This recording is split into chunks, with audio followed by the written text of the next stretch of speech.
Hello and welcome to another Tabletop Games Blog Saturday review. Captain! Came the shout from the deck. I turned around to see who from my bluefin squadron had called over to me. What is it? I shouted back in the general direction of my crew. The crow's nest has spotted something. It looks like a smuggler ship. Ah yes, the smugglers. That would help us up to a point while also always looking out for themselves. I only trusted them as far as my cannons could fire at them. Fine, come about and let's see what they're up to. Minutes later, the smuggler ship was upon us, and I shouted, Ahoy! by Greg Loring Albright from Leader Games. If you haven't yet realized it, Leader Games love their asymmetric games, where everyone plays on the same board but nobody plays quite in the same way or has the same goal. Ahoy is slightly different though. It's asymmetric, but two of the possible four players aim for area control, while the other two play a pick up and deliver game. In fact, it's only when there are at least three of you that pick up and deliver comes into play. In a two-player game, both of you play for area control only. That means that you will only experience a full game if you get the opportunity to play with more than just one other person. At its core, Ahoy is a tile-laying and dice placement game. The main game board starts out as a set of 2 square tiles, which are divided into a 2x2 grid of squares.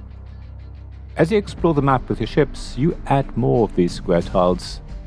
These reveal water spaces, islands, wreckage, treasure, harbours, strong currents and even sandbars.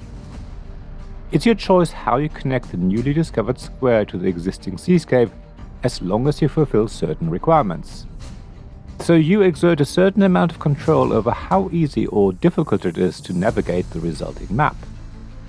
To carry out actions, you place the dice that you rolled at the beginning of a round into slots on your player board or on the crew cards that you have gained during the game. Some actions require dice of a specific value or that are even or odd. Others will accept any dice you like. So you do have to roughly plan out your actions in advance. That's not too difficult though, because everyone rolls only 4 dice, except the bluefin squadron, who gets an extra dice. They are therefore a little bit quicker and play at a slightly faster pace than everyone else. There's a wide variety of actions from movement to loading your cannons, because yes, there is combat in Ahoy. Combat will result in damage, which means one of your action slots is going to be blocked. It cannot be used until you use your repair action, which can never be damaged of course. There is also a sort of hyperspace action where you teleport your ship to a distant location on the board that matches the pip value on your dice. While every faction has similar actions, everyone also has their own specific ones. Some factions have additional mechanisms that others don't. So while the Mollusk Union carries out its actions by placing dice just like everyone else, and it plays for area control just like the Bluefin Squadron, it can also play special cards that it draws from its own deck. These cards give the mollusks additional actions as well as allow them to place additional ships with special abilities. The Bluefins might be faster than other factions with extra dice, but the mollusks can negate that by having more ships on the board that can wreak havoc and score quite heavily. Meanwhile, the smuggler factions do their pick up and deliver shenanigans, but at the same time, they place bets on which faction will control which islands at the end of the game. Every piece of loot they successfully deliver, they will secretly assign to one of the 2 area control factions. If they get their bets right, they will score heavily and most likely win the game. If they get them wrong, they will most likely lose. They can't even try and play it safe and distribute loot evenly, because that will do nothing for their point total. Now, I said that the smugglers will most likely lose. However, that's only true if the bluefins and mollusks don't leave them alone.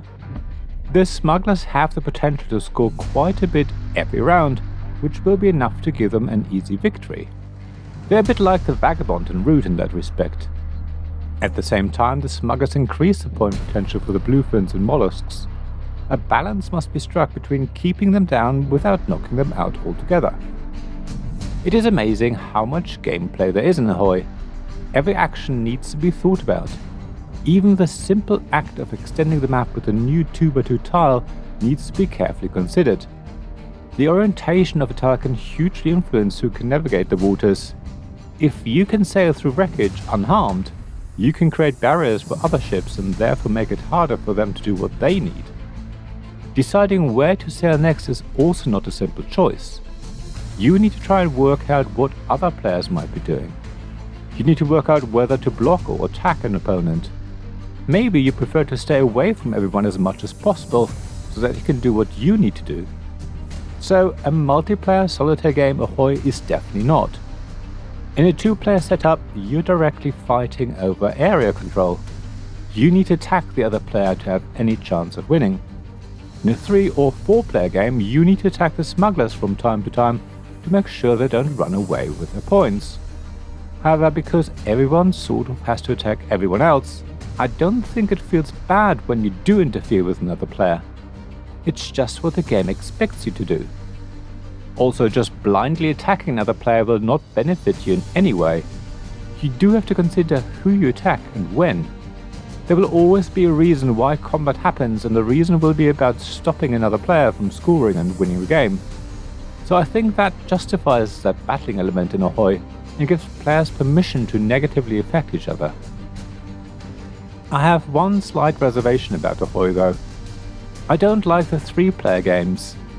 It somehow doesn't feel as satisfying to play the game with 2 area control factions and 1 smuggler. So while the 2-player battle was a lot of fun and felt really exciting, introducing a single smuggler into the mix felt somehow weird.